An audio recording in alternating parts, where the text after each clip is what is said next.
नमस्कार दोस्तों, neural insights में आपका स्वागत है। आज तारीख है 14 दिसंबर 2025।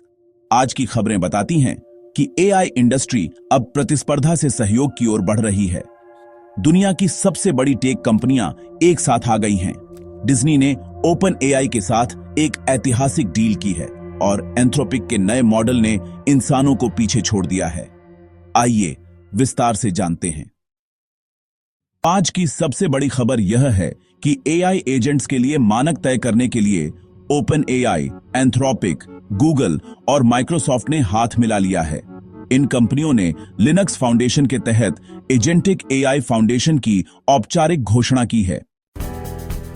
इसका उद्देश्य एआई एजेंट्स के लिए खुले और न्यूट्रल मानक बनाना है ताकि वे रिसर्च लैब से निकलकर एंटरप्राइज स्तर पर काम कर सकें। खास बात यह है कि ओपन एआई का agents.md कन्वेंशन, जो प्रोजेक्ट्स को डिस्क्राइब करने का एक तरीका है, अब हजारों प्रोजेक्ट्स द्वारा अपनाया जा रहा है। यह इंटरऑपरेबिलिटी यानी एक दूसरे के साथ मिलकर काम करने की क्षमता की दिशा में बहुत बड़ा कदम है। दूसरी बड़ी खबर मनोरंजन और क्रिएटिव दुनिया से है। डिज्नी ने ओपन एआई के साथ 3 साल की साझेदारी की पुष्टि की है। इसमें $1 बिलियन का इक्विटी निवेश शामिल है। सबसे रोमांचक बात यह है कि डिज्नी ने अपने 200 से अधिक किरदारों को सोरा और चैट जीपीटी की इमेज क्षमताओं में उपयोग करने के लिए लाइसेंस दिया है। इसके साथ ही अडोबी ने भी एक बड़ा अपडेट दिया है। अब फोटोशॉप, एक्रोबैट और एक्सप्रेस को सीधे चैट जीपीटी में इंटीग्रेट कर दिया गया है। इसका मतलब है कि लगभग 80 करोड़ वीकली यूजर्स अब चैट इंटरफेस छोड़े बिना डिजाइन और पीडीएफ टूल्स का इस्तेमाल कर सकेंगे। तीसरे खंड में हम मॉडल्स की क्षमता पर बात करेंगे। एंथ्रोपिक का नया मॉडल क्लॉड ओपस 4.5 चर्चा का विषय बना हुआ है। इसने एंथ्रोपिक के अपने इंटरनल इंजीनियरिंग हायरिंग टेस्ट में हर मानव उम्मीदवार को पीछे छोड़ दिया है।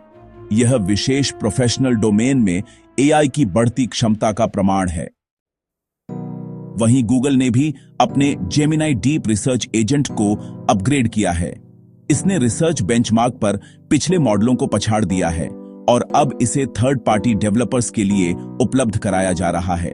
साथ ही गूगल ट्रांसलेट अब जेमिनी के नेटिव ऑडियो मॉडल का उपयोग कर रहा है, जिससे रियल टाइम अनुवाद अब रोबोटिक नहीं बल्कि बिल्कुल नेचुरल लगेगा।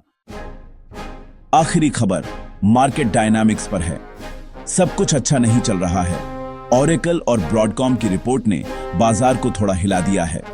ओरेकल ने बताया है कि उसने एक तिमाही में लगभग $10 बिलियन कैश बर्न किया है और 2026 के लिए उनका कैपेक्स आउटलुक $50 बिलियन है। यह दिखाता है कि हाइपरस्केल एआई इंफ्रास्ट्रक्चर बनाना कितना महंगा साबित हो रहा है और इसमें वित्तीय जोखिम बढ़ते जा रहे हैं। तो दोस्तों, आज का निष्कर्ष यह है कि जहां एक तरफ मॉडल्स इंसानों से बेहतर प्रदर्शन कर रहे हैं और डिज्नी जैसी बड़ी कंपनियां इसमें कूद रही हैं, वहीं दूसरी तरफ इन सिस्टम्स को चलाने की लागत और बुनियादी ढांचा एक बड़ी चुनौती बनता जा रहा है। न्यूरल इनसाइट्स के आज के एपिसोड में बस इतना ही। लाइक और सब्सक्राइब करना न भूलें। धन्यवाद।